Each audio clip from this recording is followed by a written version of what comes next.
It started like any other evening, a packed auditorium, hundreds of people waiting to hear Charlie Kirk speak.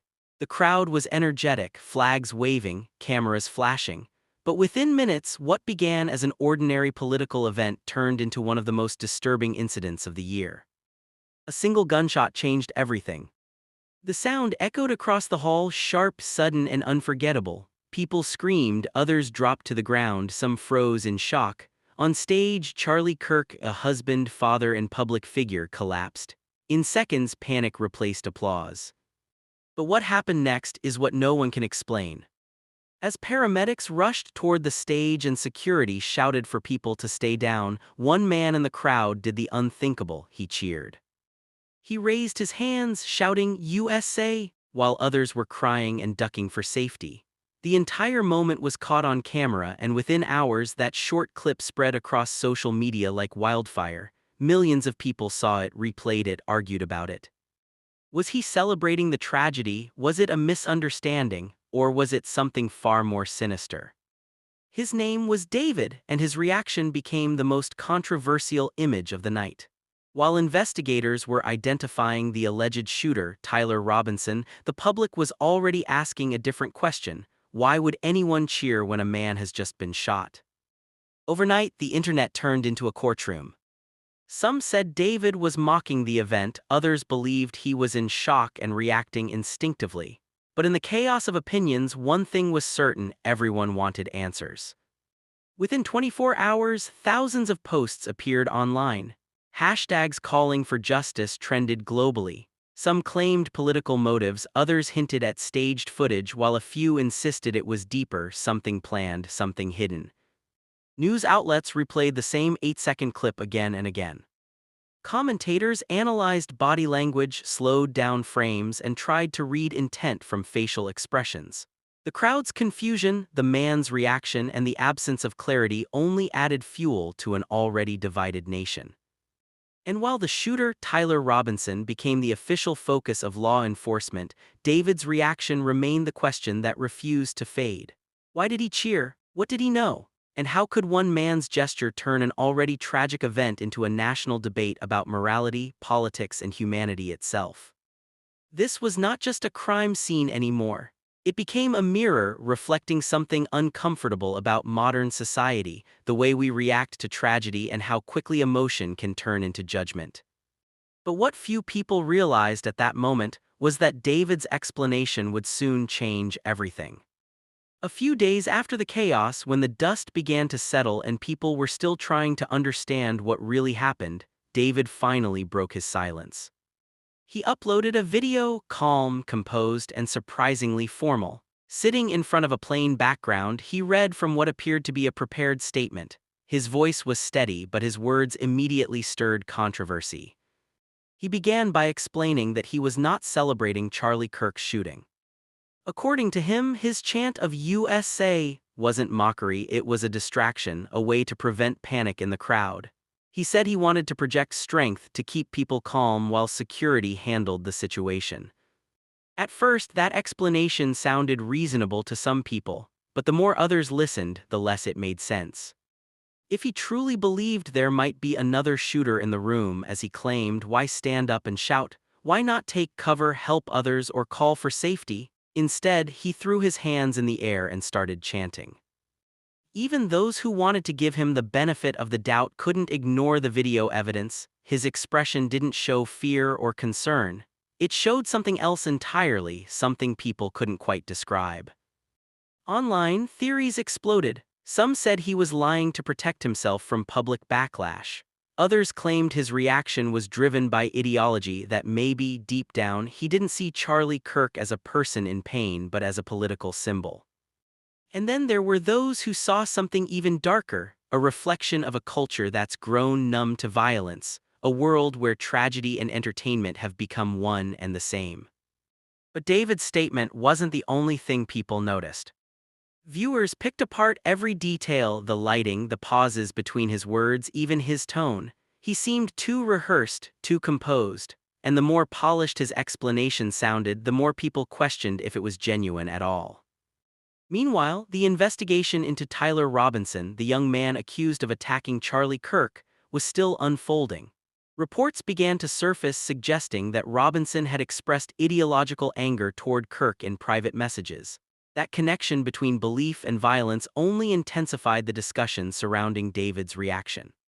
Because now people started asking, were these two events truly separate? Was David just a random audience member reacting poorly to a traumatic moment?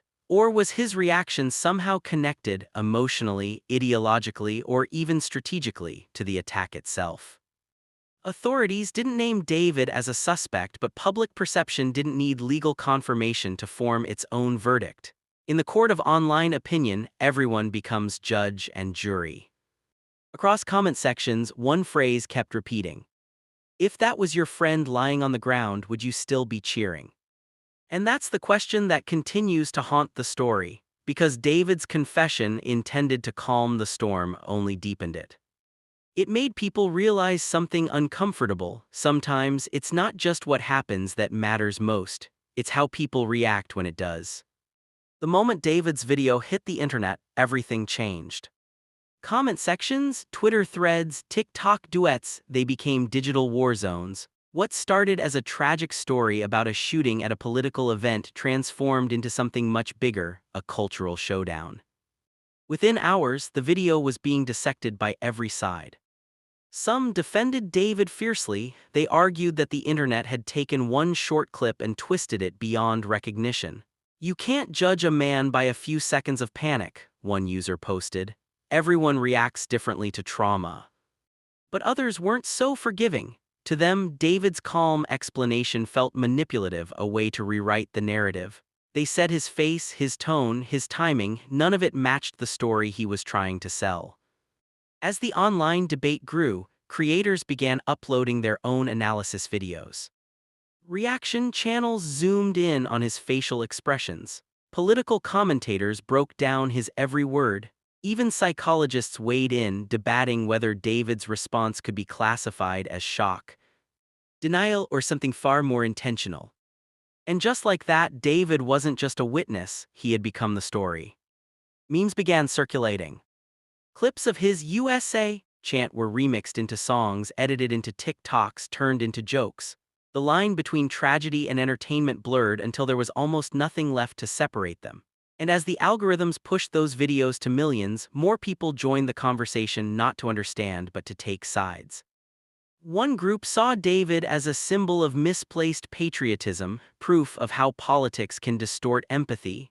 Another group framed him as a scapegoat, a victim of cancel culture caught in the chaos of a divided nation. And while everyone fought online, the real investigation, the one about Tyler Robinson and the attack itself, seemed to fade into the background.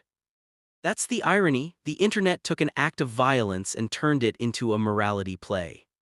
David's name trended more than the victim. People started to forget why this story even mattered in the first place, that someone had been shot.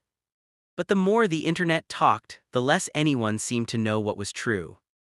New insiders appeared claiming they knew David personally. Others leaked supposed DMs or private messages. Some of it was real, most of it wasn't, but it didn't matter. In the digital age, belief spreads faster than truth. Then came the biggest twist. Reports surfaced that David had been contacted by law enforcement for questioning, not as a suspect but as a witness. Yet, when he refused to provide additional details publicly, people assumed the worst. Every silence became suspicious. Every pause became a secret. And soon, David wasn't just being analyzed, he was being hunted by the narrative.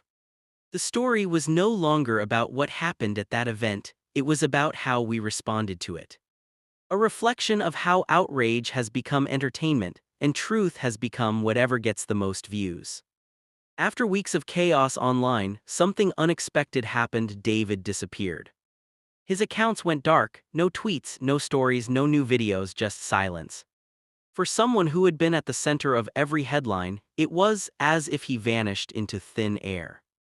That silence only fueled the fire. Commenters filled the void with theories: he's been arrested, he's hiding from the media, he's guilty and trying to run.